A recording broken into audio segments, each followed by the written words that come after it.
Chúa vì phước cha ban cho, cảm tạ Chúa vì quá yêu thương tôi. Qua bao tháng ngày Ngài luôn vẫn giữ tâm tôi, dù phút tôi chợt quên, dù phút tôi ngỡ lòng. Cảm tạ Chúa Ngài vẫn không quên tôi, dù tôi qua ngàn lối đi cam go.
Quan trên sân mặt luôn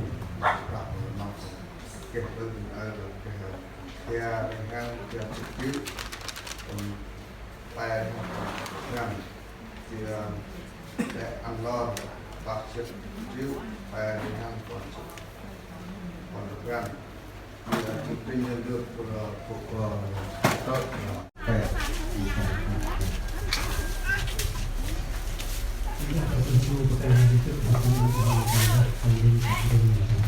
Người nhà của mình nói nhỏ với người ta là đá nước chưa có đá đi tới đây cùng họ ra đá cho nó vâng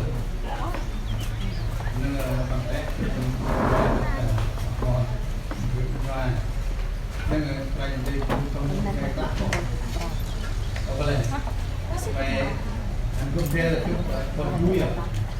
bị chạy để mốc của ta tôi biết ngon để được mỗi ngày hôm nay không biết là nó là hàng công cụ việc bán cái đây cũng được bán kia là giờ cái biết hơn là trước nó không cần vô dễ không dễ một cái chào càng ơi tận dụng nhiều thì chúng tôi cũng hồi thật là đúng là cắt được để nó còn là hoa nó không mẹ này bọn chợ đang tổ co và nga qua về tua tóc tua vào bằng mình nó tự nghiệp ra hè còn cấp này còn chu còn rồi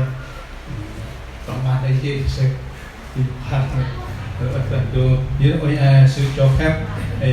kiếm nhiệm ông chủ hè ông chủ tề ra là vẫn một sơn thì sẽ hè hình chi là những cái xe này có cái nhất về từ con về ra tay từ chỉ từ quay từ hết đây là con nước thì ra từ chi về bơi tính trong năm này tới đây khi qua một tức đi cùng một tức bạc này tổng lên đưa hay bơi là hay chỉ thì đường là chú đây còn biết thì chuỗi ắt lên được kể mà thì hết còn biết gì đâu ắt lên được gì đi bay để thích thì đưa ra đâu còn biết thì khám phá lại thôi vì cái sẽ còn biết thì nào tinh trôi biết mất được hay là thì con tàu Noe si Noe ông hai lần si Noe đuôi công ban vì của tinh trôi si thì sao nhưng vô đặt Noe bư hung kích cái nhà mà học này ông nào là hung kích giờ là còn cái tinh trôi thì sao cái này chưa cho phép của Chúa Trời chưa cho phép cái sành được là chuyện riêng này tôi bắt thân tiền được này một phần đồng tôi mau đây được này dưới đây cùng nhà khoa học trên thế giới hay là tình chơi nằm riêng rằng tôi lúc là lần được thiên nhiên một từ kia vừa bằng cái vừa đây để cái gì được ta cái gì đấy trên thế giới áp dụng là người phố thần cùng một kích nào ra cùng một kích nào ra và một kích đó món đưa chỉ món đưa tạo dụng đắp đưa kẹt bằng gì đấy cùng nhà khoa học là cùng giáo sư tiến sĩ trong nào trọ kế từ nào thành bằng đầu tư ngân gì đấy cùng ngày cùng công ty về hướng dẫn trên đây này kế không xoan nào kiểm soát một phần tu riêng một phần tu thì to nâng tới thì sẽ tin tận nào về thì ít là to nó mình anh còn xe la tập về nó có xe cùng cho hay một số kia thì về hành từ một số theo biết con xe ba là tình yêu lá đó người quê phút năm bây giờ ăn lịch thì cũng phật hay là lá thế mình lúc này tôi cũng muốn cái đó là hay đó vậy như hay là sự lựa chọn này sách gặp người trẻ quay để ăn cùng vui trẻ cùng sống cùng ngon đây đang là cùng phần bol để free thì hay là về chút hơn rồi anh lại gói tâm nào là về như trẻ ăn bạc đẹp một cây và nói ở đi về mức như trẻ chắc là không có là cách là gì là người nào về đó là wow thầy cũng cho gọi là kinh đặc biệt quay chút khởi hè đó đấy còn màu ma không cái là chút còn màu ma cái là kinh đi xe phần bộ người trên là chút khởi về sâu khu vích thầy thì mà tiền cách đấy bao nhiêu năm là cùng đi là ban thuộc là cũng ở nơi này ăn sóc được luôn thì cũng có qua nó qua đây là hai chị của nó để cả thiết vào đấy thiết hai chị của và tụi ai đừng hè dưa cơn nào hè mát đi trên hè họ hèn miễn bước phép chân quanh ra bài sắp cơn lên nào ton là cũng biết người không biết là gì vậy cái anh cụ tâm nghe mà mai thôi gì vậy cái cơn đi xe mai thì giúp về chi khen chim cùng con mai khen chim cùng con hàng mai anh đến con lấy nấu ăn và cùng và chi cùng cái cho cái thích thêm chim cùng cho cùng giúp về mai thôi nên là tình bước ra chùa mà phát đơn cùng trúc cái xe hoặc này là bảo chúng con án này cái đuôi xin xe trên cái ra nên rắc anh nó bị chặt từ phần cũ trong lại cái nào phát thành một trong cái gì mà ra chùa mà cũ phải mà cùng cái nào xong cái nào rất chắc cái nào căng tan mà ra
từ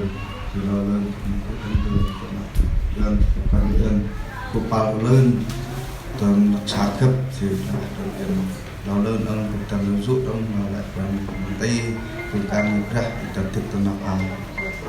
từ cái ít nó bảo tầm thằng ấy làm tay từ cam ra từ làm đào program chỉ bersam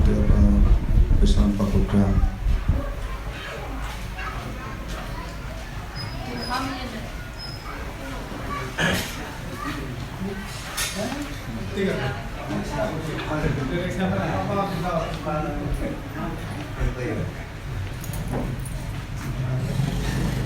Nhà đạo để phải làm lúc của đạo ấy là bây giờ tức cái đẹp tức cái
ăn mò bữa bùi dược ngoài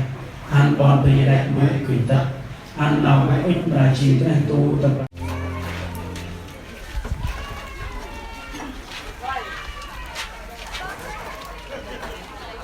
What on the name and to good in the funeral. When done in this week, the funeral that we can look. We can try go together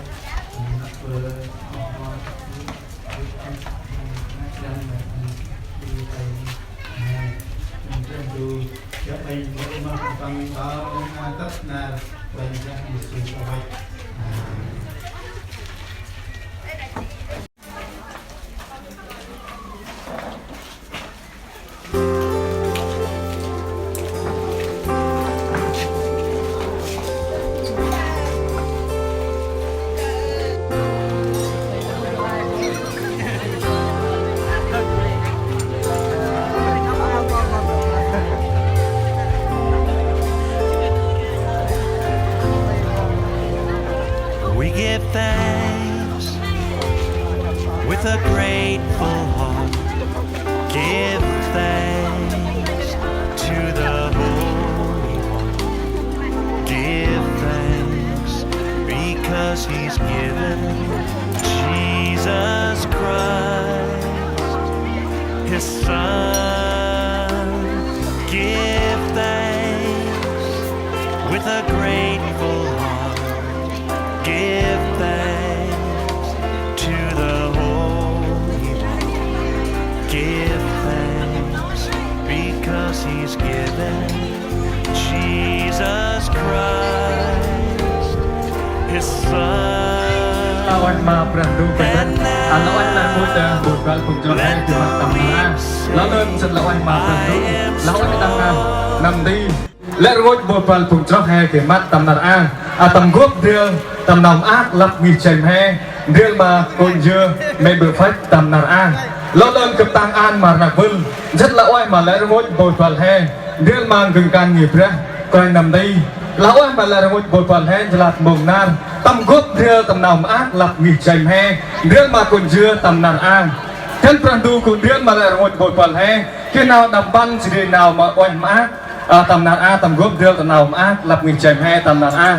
mỗi lần xin được dâng lời cảm tạ bà ngôi Đức Chúa Trời xin được hân hoan chào đón quý ông mục sư và chấp sự của hội thánh Bonru có mặt trong buổi trưa ngày hôm nay và toàn thể quý vị hết thầy quý con gái Chúa, đặc biệt là quý vị khách quý, các bạn trẻ nam thanh nữ tú chúng ta có mặt trong buổi trưa ngày hôm nay để cùng chia sẻ niềm vui mừng lễ tân gia, chung vui chia sẻ niềm vui cùng với gia đình cô chú mê bề phách chúng ta trong buổi trưa ngày hôm nay. Vâng, kính thưa quý vị, chúng ta đang có mặt tại gia đình cô chú mê bề phách với địa chỉ Bonru, xã Đắc Mâm, huyện Crono, tỉnh Đắk Nông để cùng chia sẻ niềm vui mừng lễ cảm tạ, mừng ngôi nhà mới ngày hôm nay. Và một lần thay lời cho những người thực hiện chương trình, đặc biệt là gia đình gia chủ chúng ta trong buổi trưa ngày hôm nay. Rất vui mừng khi được đứng trên sân khấu cũng như là ra mắt toàn thể quý vị ngày hôm nay. Vâng, kính thưa quý vị, ngay trên sân khấu ngay lúc này quý vị mừng ngày vui lễ tần gia ngày hôm nay. Và giây phút này đây cho phép gia đình chúng tôi xin gửi lời chào đến toàn thể quý vị. Vâng, một lần xin được xin mời gia đình chúng ta sẽ cùng gửi lời chào đến toàn thể quý vị. Chúng ta đang cần rạc vân he bé choạng lại ngôi một vùng cho he kỳ tầm cúp đưa tầm nào mà tầm nào a. Vâng, xin cảm ơn. Và chúng ta cho một tràng pháo tay được không ạ? Vâng, xin cảm ơn toàn thể quý vị rất là nhiều. Vâng, kính thưa quý vị, và giây phút này đây và để đáp lại những tấm chân tình của tất cả quý vị thì ban tổ chức chúng tôi xin được trân trọng kính mời anh Vượng Phen là vị đại diện của gia đình sẽ có lời cũng như là chia sẻ cảm xúc trong ngày vui hạnh phúc hôm nay. Vâng, kính thưa quý vị, ngày giây phút này đây và để đáp lại những tấm chân tình của tất cả quý vị đã bỏ chút thời gian thì ngày giây phút này đây anh Vượng Phen cũng có đôi lời phát biểu chia sẻ gửi đến toàn thể quý vị. Lên lên sân tâm này là oai mà Pratu Bà Mò nộp bé đông là oai mà Mòn Frank ra Frank nằm đi gần càn nghi ra tầm bàn nghi Pratu bột tru he nộp bé oai đông mà lên môi ono côn va bol pel mít chăng mà per he ở hên tầm nara đi họ thừa tập tầm gộp riêng nào mát mà per he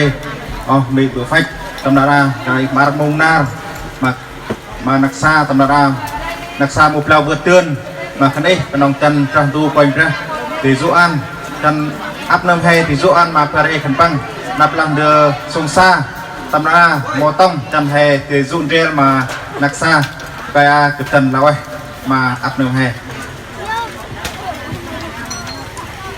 xin ơi mà phần tu quanh là ơi đang tầm nào chật là ơi mà nôm bự phen đó mà là ngồi bụi bẩn hay tầm gốc riêng tầm nào lắp đi chém he mà tầm nào tôi đã đang thành phần tu cuốn riêng mà nặc vân nặc chay nôm bự phen thì nào buôn láp riêng mà nào quay ác đập ban tầm thứ 5. Vâng, kính thưa quý vị, ngay giây phút này đây ban tổ chức chúng tôi sẽ được theo như lời yêu cầu của gia đình cũng như là theo như sự đăng ký của tất cả quý vị thì ngay giây phút này đây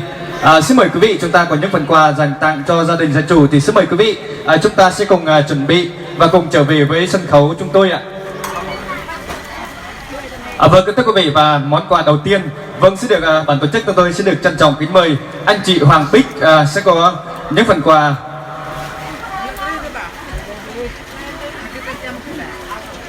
Vâng, xin được mến mời chị Hoàng Bích ạ.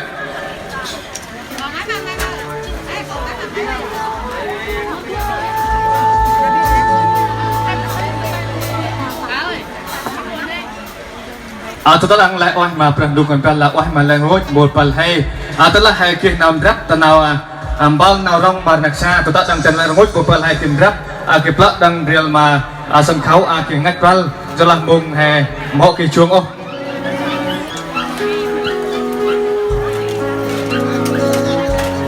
Và kính thưa quý vị, trước sự hiện diện đông đủ của tất cả quý vị, niềm vui, niềm hạnh phúc lớn nhất của gia đình là sự hiện diện đông đủ của tất cả quý vị. Vào giây phút này đây, gia đình hạnh phúc nhất khi được đón nhận những phần quà của chị. Vâng, một lần nữa xin thay lời cho gia đình, xin được trân trọng cảm ơn những phần quà của chị rất là nhiều ạ. Vâng, kính thưa quý vị, và ngay giây phút này đây, xin mời toàn thể quý vị chúng ta sẽ cùng nâng lên ly nước ngọt của mình và cùng chia sẻ niềm vui, đặc biệt là chúc mừng cho gia đình gia chủ trong ngày vui, ngày hạnh phúc có một căn nhà thật là khang trang đẹp đẽ ngày hôm nay. Nào, ly nước ngọt của quý vị đâu rồi ạ? Chúng ta sẽ cùng nâng lên Và ban tổ chức chúng tôi sẽ được đếm từ 1 đến 3 và chúng ta hô thật to xin chúc mừng được không ạ? Nào, ly nước ngọt của quý vị đặt ra, cùng nâng lên cao nào. 1, 2, 3, xin chúc mừng. Vâng, xin chúc mừng cho gia đình gia chủ chúng ta trong buổi trưa ngày hôm nay.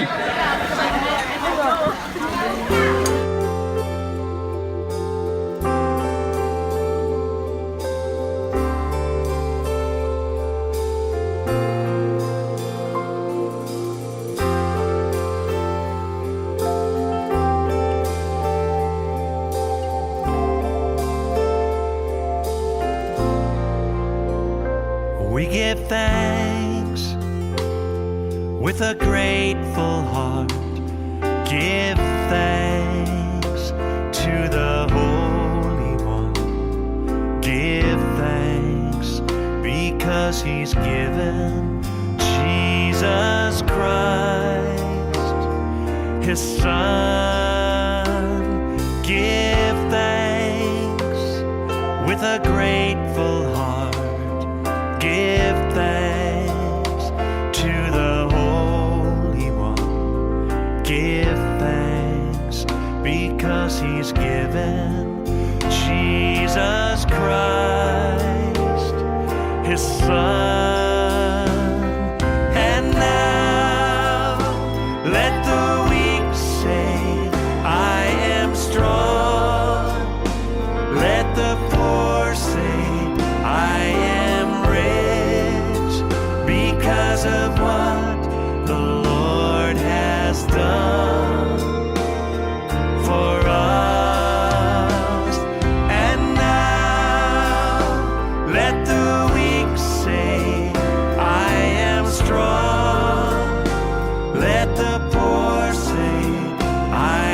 am rich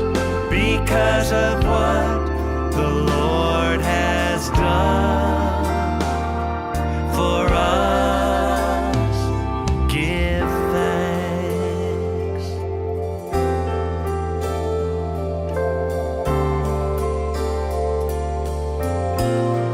Sing it.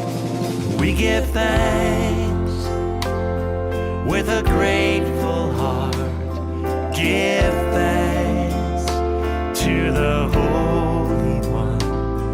Give thanks because He's given Jesus Christ, His Son, His Son. Give thanks with a grateful heart.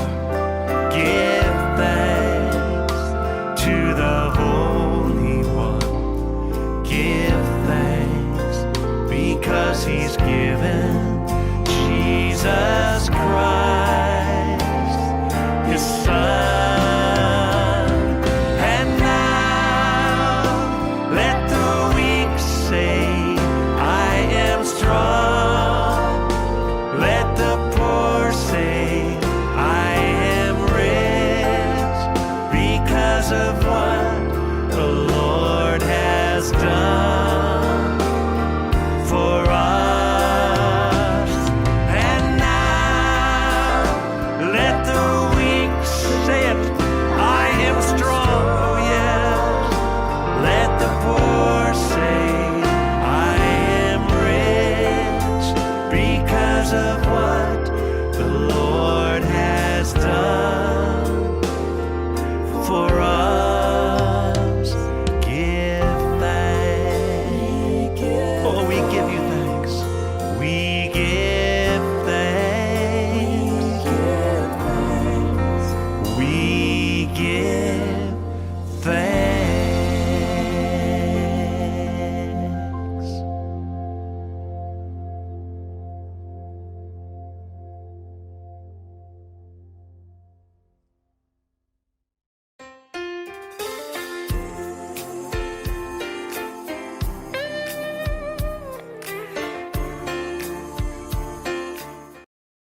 Ta mau giàu bao khắp chốn, tình yêu Chúa ban cho bằng quyền năng. Ở vùng mây không đường đi cơn đi qua giang có xa xa ai phong đời lên có xa xa ai kịch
vì phước cha ban cho. Cảm tạ Chúa vì quá yêu thương tôi. Qua bao tháng ngày Ngài luôn vẫn giữ tâm tôi. Dù phút tôi chợt quên, dù phút tôi ngỡ lòng. Cảm tạ Chúa Ngài vẫn không quên tôi. Dù tôi qua ngàn lối đi cam go, qua bao tháng ngày Ngài luôn vẫn giữ tâm tôi. Nguyện bước đi cùng Cha